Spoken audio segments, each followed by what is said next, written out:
Mr. President, I'd like to make a manifestation.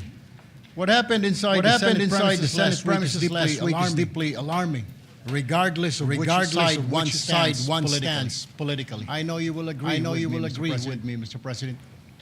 Many versions of the armed confrontation are now circulating. Statements were made that the Senate was under attack, while the executive denies of any offensive operation. Some claim that the tension was triggered by the recent changes in Senate leadership. There are allegations involving the NBI, and even a speculation that the shooting itself was smoke screen to facilitate and create confusion. And even more disturbing allegations attempting to implicate the minority just because nakauwi na po kami. With all due respect, Mr. President, on May 12, the day before the incident, the new Senate leadership informed the body the intention to have an all-senators caucus. On May 13, the day of the incident, around 5:02 p.m., it was modified to a majority-only caucus. Naturally, members of the minority who were no longer part of those internal deliberations eventually went home, Mr. President. To suggest that the mere fact that some senators were responsible for what later transpired because they had already left the premises speculative, irresponsible, and unsupported by evidence. But beyond the conflicting narratives, let us not forget the ordinary Senate employees and staff who were caught in the middle of the chaos. Mga rank and file, maintenance, security, media, iba pang empleyadong ipit lamang dahil ginagampanan po ang kanilang mga tungkulin. Yet they were the ones exposed to fear, confusion and danger. Inside an institution where they should have felt secured. Some were traumatized. Some feared for their safety. Mr. President, hindi po sila scapegoats at lalong hindi collateral damage. At the same time, we must recognize the larger damage caused by this incident. Mr. President, millions of Filipinos and even the whole world watched this unfold in disbelief.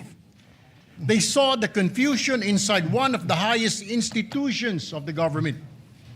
They saw conflicting authorities, conflicting narratives, and an atmosphere that appeared closer to disorder than democratic governance.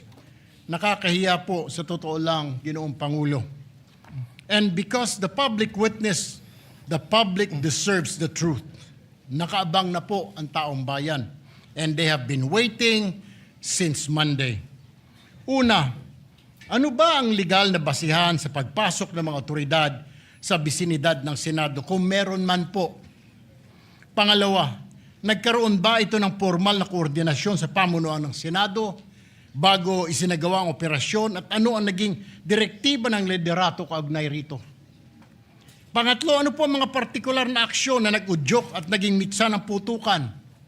Meron bang provokasyon mula sa alinmang panig? At aling ahensya o sino-sinong individual ang direktang responsable sa pagpapaputok ng mga baril.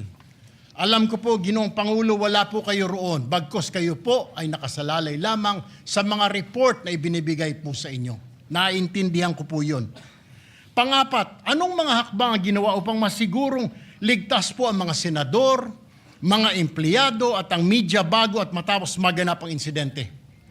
Ang panghuli, ano-anong mga ebidensya po ang nakalap upang magbigay linaw sa tunay na pangyayari? Ginoong Pangulo, when law enforcement operations intersect with the authority privileges and internal security protocols of another branch of government, there must be clarity, not confusion, restraint, not escalation. Alam ko po na may kanya-kanyang investigasyon ay sinasagawa ang Senado at NBI. But there is merit in the public outcry for an impartial, independent, and facts-based investigation. Mahalagang maituguyod po ang isang proseso na patas, transparent, at may kredibilidad sa mata ng publiko. Walang undue influence, walang haka-haka. At the end of the day, Mr. President, no camp wins when public confidence in institution is weakened. The Senate is not a venue for armed confrontation, Mr. President. or competing display of forces or political theater. It is a constitutional institution governed by law, order, and respect for due process. Hindi po drama, aksyon o comedy ang hanap ng taong bayan.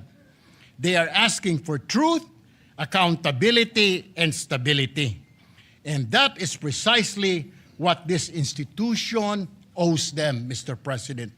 Maraming salamat po, Ginoong Pangulo.